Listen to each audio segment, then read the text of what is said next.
ये एक घर है, बिल्कुल नया निर्माण हुआ था। और थोड़ा सा और पीछे से भी दिखा दीजिएगा आदिल से, हम चाहेंगे थोड़ा सा पीछे से भी दिखाएं। ये घर पूरी तरह से पीछे की तरफ झुक गया है और ये इसमें से लोग निकल करके किसी तरह अपनी जान बचा करके बाहर भाग गए हैं। जो इसमें कुछ सामान था उसको निकाल पाए हैं और बहुत सारा सामान इसी में है। और जाएंगे कैसे, क्योंकि अब जो है केवल इसमें जाना खतरे से। घर से आवाज भी आ रही है और यहाँ खड़ा मैं हूँ। अगर डैमेज हुआ, अगर ये गिरा तो कहीं ना कहीं जल में हम लोग भी समाहित हो जाएंगे। आदिल से चाहेंगे थोड़ा सा दिखाइए, ये जो पानी का बहाव देखिए कितना भयंकर पानी का बहाव है। और ये शायद घर ना होता तो हमारी बाईं तरफ ये जो गांव है ना, ये भी बहता हुआ नजर। और क्या नाम 20 मीटर में लोग निकाल रहे हैं, वो कैसे मकान गिरेगा नहीं तो क्या करेगा। 3 कोस का पानी क्या नाम है निकाल रहे हैं लोग, क्या नाम 30 मीटर में 20 मीटर में निकलेगा पानी। वो बताइए, यहाँ से गोला तक पानी यहाँ निकल रहा है। अच्छा, तो निकलेगा, नहीं निकलेगा तो क्या दुर्घटना नहीं करेगा तो क्या करेगा। साथियों नमस्कार, मैं हूं रजनीश और आप देख रहे हैं जन आदर्श भारत। साथियों इस समय उत्तर प्रदेश के मैं आजमगढ़ में खड़ा हूं और आजमगढ़ में देखिए हमारे पीछे ये नदी है घाघरा।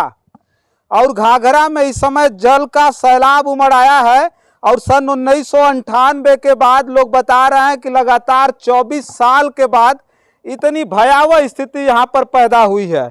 अब उससे भयावह स्थिति बाढ़ की मैं दिखा रहा हूँ, चूंकि गंगा के बाढ़ को हमने लगातार कवरेज करके आपके बीच में दिखाया था गाजीपुर में, लेकिन अभी आजमगढ़ के इस घाघरा के बाढ़ को मैं दिखा रहा हूं। और इतना जबरदस्त और विभत्स स्थिति को मैं दिखा रहा हूं। हमारे ठीक थोड़ा सा दाहिनी तरफ दिखाइए, एक घर है, बिल्कुल नया निर्माण हुआ था। और थोड़ा सा और पीछे से भी दिखा दीजिएगा आदिल से, हम चाहेंगे थोड़ा सा पीछे से भी दिखाएं। ये घर पूरी तरह से पीछे की तरफ झुक गया है और ये इसमें से लोग निकल करके किसी तरह अपनी जान बचा करके बाहर भाग गए हैं। जो इसमें कुछ सामान था उसको निकाल पाए हैं और बहुत सारा सामान इसी में है। और जाएंगे कैसे, क्योंकि अब जो है केवल इसमें जाना खतरे से खाली नहीं है। और मैं जहां खड़ा होकर के मैं जहां रिपोर्टिंग कर रहा हूं, यहां भी खड़ा होना खतरे से खाली इसलिए नहीं है कि लगातार इसमें से आवाज आ रही है। पीछे घर ये जो है पीछे झुकता हुआ जा रहा है, चूंकि यहाँ नदी का घुमाव है और कटान पूरी तरह से बहुत तेजी से हो रही है। अब जानिए कि ये घर से आवाज भी आ रही है और यहाँ खड़ा मैं हूँ। अगर डैमेज हुआ, अगर ये गिरा तो कहीं ना कहीं जल में हम लोग भी समाहित हो जाएंगे। आदिल से चाहेंगे थोड़ा सा दिखाइए, ये जो पानी का बहाव देखिए कितना भयंकर पानी का बहाव है। और ये शायद घर ना होता तो हमारी बाईं तरफ ये जो गांव है ना, ये भी बहता हुआ नजर आता। और घर के गिरने के बाद देखिएगा कि कितना ज्यादा विभत्स स्थिति इस आजमगढ़ में होने वाली है। और आजमगढ़ के इस समय हाजीपुर में उपस्थित हूँ। और हाजीपुर में देखिए ये घर है और केवल घर मत समझिएगा, एक परिवार का सपना था। एक परिवार ने खून पसीने से कमा करके एक एक पाई जोड़ करके अपना आशियाना तैयार किया था। आज वो किसी न किसी जो है दैवी आपदा में आज बहता हुआ नजर आ रहा है। और इसको दिखाते हुए मुझे इतना ज्यादा दुख हो रहा है, इतना ज्यादा दुख हो रहा है कि आखिर एक किसान मजदूर किसी तरह से आज बेबसी और लाचारी में अपना घर केवल गिरते हुए देख सकता है। देखिए 2 लोगों का घर है और बिल्कुल गिर रहा है। और इसके गिरने के बाद पता नहीं कितने घर जद में आएंगे। ये रास्ता था मुख्य रास्ता गांव का, इस रास्ते पे एकदम समझ लीजिए नदी में तब्दील हो गया है। ये घर गिरेगा जब तो पूरी तरह से इस रास्ते पर भी बहुत ज्यादा खतरा पैदा होगा। कुछ लोगों से बात करेंगे जिनका घर है, उनसे हम एक बार बात करते हैं और बात करके आपको दिखाते हैं कि आखिर वो मंजर जिसका ये इंतजार कर रहे हैं। घर तो गिर गया है, अगर घर बच भी गया, अगर नहीं भी गिरा तो अब इनका आशियाना पूरी तरह से खत्म हो गया है। अब ये इसमें कभी घुस नहीं पाएंगे, डर के मारे इसमें जाएंगे नहीं। क्या नाम हुआ आपका? हमारा नाम हरिश्चंद्र यादव है। ये घर आपका है? जी हमारा है और श्रवण यादव का। दो भाई हमारे थे। अच्छा अच्छा। और दोनों आदमी मिल करके बनवाए थे। अच्छा अच्छा। हाँ। क्या करते हैं आप लोग? आप लोग घर ही खेती गृहस्थी करते हैं। अच्छा अच्छा। तो ये कब ऐसे हुआ है, मतलब इतना ज्यादा डैमेज? सुबह 5 बजे से ऐसी स्थिति है। जो नीचे उसमें नदी का पानी को इतना दबाव था, पानी आकर के क्या नाम है झारा है, जब नीचे धारा बनाया है तो मकान घसकने लगा धीरे धीरे घसकने लगा। तो हम लोग क्या नाम है गांव पूरा के मेहनत से कुछ सामान निकाले हैं और कुछ सामान भी उसमें है अभी। लेकिन तो यहाँ मकान 4 आदमी का है।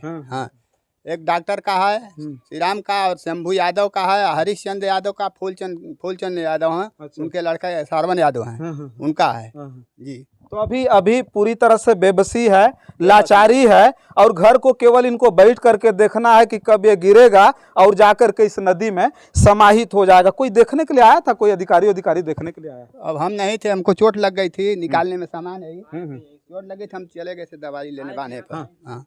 कोई डॉक्टर वॉक्टर की व्यवस्था नहीं आ रही थी। जी। अब देखिए ये पानी, गंदा पानी पता नहीं कहाँ से बह के आ रहा है, लेकिन कहीं ना कहीं हमारा जो है एक फंडामेंटल ड्यूटी की अगर बात करें तो हमारा फंडामेंटल ड्यूटी है कि मैं आऊं और आ करके यहाँ दिखाऊं। चूंकि मैं नहीं दिखाऊंगा तो पता नहीं कैसे आपको कौन दिखाएगा, पता नहीं कैसे आप देख पाएंगे। लेकिन इस घर को देख करके मुझे ये जरूर लगता है कि कहीं ना कहीं जो इस परिवार का सपना था वो अब टूट गया है, और टूटता हुआ नजर आ रहा है। इसलिए नजर आ रहा है कि बड़ी मेहनत से एक किसान परिवार, चूंकि देखिए मैं जहां पानी में हूं तमाम जीव जंतु होंगे, पता नहीं खतरनाक जीव जंतु होंगे, और पूरी तरह से बीमारी का सैलाब भी है। जान लीजिएगा पानी जैसे जैसे घटेगा बहुत दिनों तक कीचड़ होगी, सड़न होगी, और ये लोग फिर बीमारियों के आगोश में आ जाएंगे। अभी पानी आ जाने से लोग जद्दोजहद में लगे हुए हैं, और तमाम लोगों ने ये बताया कि परिवार में बच्चे हैं जो भूख लग रही है, उनको खाना बिना वो बिलबिला रहे हैं, रो रहे हैं, और प्रशासन की तरफ से किसी भी प्रकार की कोई व्यवस्था यहाँ नहीं की जा रही है। और हो सकता है कि रिपोर्टिंग करते वक्त मैं रिपोर्टिंग करूं, दिखाऊं, तो प्रशासन के लिए थोड़ा सा अटपटा इसलिए लगेगा कि प्रशासन कहाँ चाहता है, कहाँ इन गरीबों के लिए खाली है, किसानों के लिए कहाँ खाली है। ये तो जानते हैं कि तो हमको एक्स्ट्रा काम मिल गया, नहीं तो कुर्सियों पर बैठना और अपने केवल परिवार का भरण पोषण करना उनके लिए नौकरी है। लेकिन मैं पूछना चाहता हूं इन गरीबों को कैसे बचाया जाएगा। मैं कह रहा हूं कि बाढ़ का पानी सरकार नहीं रोक सकती है, प्रशासन नहीं रोक सकता है, लेकिन इनका सहारा बनने के लिए शासन और प्रशासन आगे नहीं आएगा तो आखिर कौन इनका साथ देगा, कौन इनका साथ देकर के इनको बचाने का काम करेगा। टूटती हुई हिम्मत को बचाने का काम शासन और प्रशासन का है, और शासन और प्रशासन को एक पैर पर खड़ा होना होगा। जान लीजिएगा आज खड़े होकर के इस पानी में हम चिल्ला रहे हैं, इतनी बड़ी रिपोर्ट को हम दिखा रहे हैं, और सिर्फ इसका कारण यही है कि व्यू बटोरना नहीं है, बल्कि प्रशासन को आईना दिखाना है, शासन को आईना दिखाना है। जूता चप्पल निकाल करके आप आइए और गांव में आकर के एक एक व्यक्ति को देखिए कि किस तरह से इस तबाही के मंजर में अपना जीवन व्यतीत कर रहा है। हाँ, क्या करें, आ जाइए थोड़ा सा आइए।